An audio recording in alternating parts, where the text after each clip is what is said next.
안녕하세요. 오성진의 교정이야기입니다. 지난 시간에 돌출이 교정치료의 전후사진을 보여드리고 연결하는 퀴즈를 내드렸는데요. 많은 분들이 정답을 맞춰주신 것 같습니다. 참여해주신 여러분들께 깊이 감사합니다. 예고드린 대로 새 증례의 진단과 치료 과정 그리고 치료 기간에 크게 영향을 미친 요소들이 무엇인가에 대해서 이제부터 말씀드리고자 합니다. 오늘은 치료 기간에 크게 영향을 주는 요소들에 대해서 말씀드리겠습니다.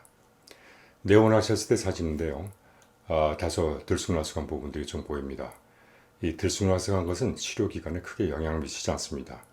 이 상태보다도 훨씬 더 심한 들쑥날쑥이 있더라도 전체 치료 기간에서 차지하는 비중은 그렇게 크지 않습니다.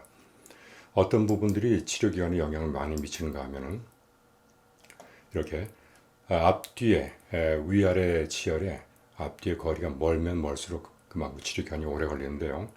이런 변화를 일으키기 위해서는 잇몸뼈에 많은 변화가 일어나야 되는데요. 치료 전 엑스레이 사진을 보여드리고 이 처음 상태와 치료 후의 상태와의 차이를 보여드리면서 치료 기간이 어디에서 영향을 많이 받는가 그것을 설명드리려고 합니다.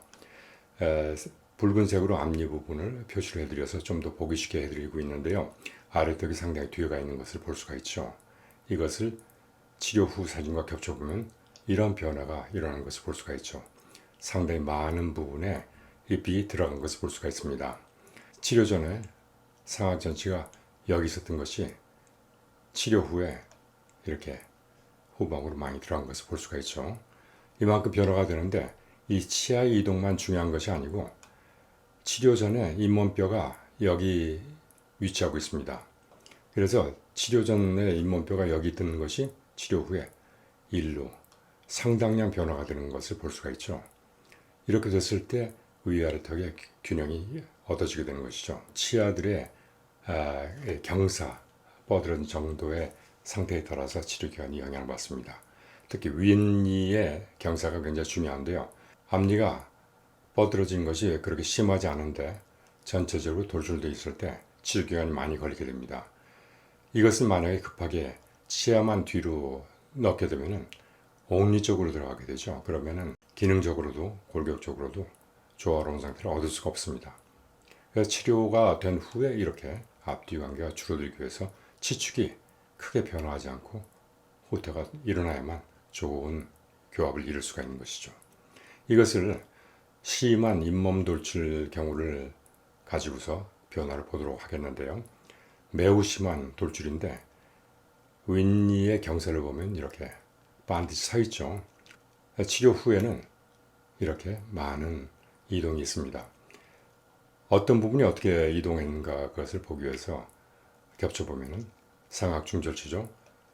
여기 있던 치아가 이 위치로 이렇게 들어간 것을 볼 수가 있는데 이것을 좀 더 설명하기 쉽게 앞에 보셨던 그림과 같이 표시를 드리면 1번이 상악전치의 치료 전의 위치입니다.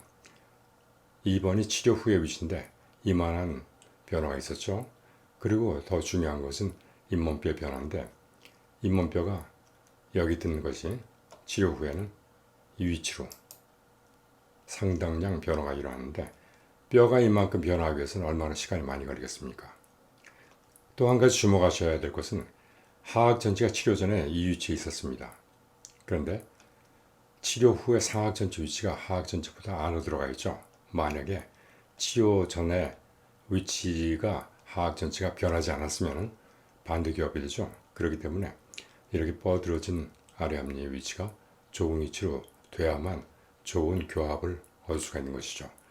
상당 부분 변화를 일으킨 그런 경우인데 교정치료로 이렇게 시간이 걸리는 것이 마음에 걸린다면 양악수술 같은 것으로 이런 걸 개선할 수가 있겠습니다만 그러나 양악수술과 같은 수술은 치아의 경사 이동 같은 것은 하기가 매우 어렵습니다. 그렇기 때문에 수술을 하더라도 반드시 교정치료를 병행해서 치아의 치축을 변화시켜줘야만 제대로 된 교합을 얻을 수 있고 안무 변화를 얻을 수가 있습니다. 다음 시간에는 진단과 치료 과정에 대한 설명을 드리겠습니다. 시청해 주셔서 감사합니다. 다음 시간에 뵙겠습니다.